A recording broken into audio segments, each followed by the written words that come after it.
اللهم صل علی محمد وآل محمد وعجل فرجهم۔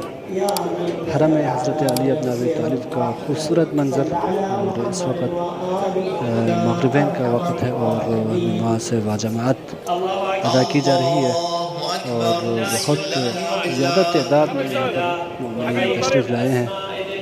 ایام ماہ مبارک رمضان ہے، دعا گو ہوں آپ تمام مومنین کے لیے۔ میں اندر ضرور بھی دکھاتا ہوں آپ لوگوں کے لیے۔ یہ ذریعہ مبارک ہے، انشاءاللہ یہاں پر آپ تمام مومنین کے لیے دعا گو ہوں، خصوصاً ان مومنین کے لیے جنہوں نے مجھے دعا کے لیے خصوصی تاکید کی ہے، ان تمام مومنین کے لیے میں دعا گو ہوں۔ اللہم صلی علی محمد و محمد۔ السلام علیکم یا امیر المؤمنین، السلام علیکم یا علی بن ابی طالب، السلام علیکم یا سیدی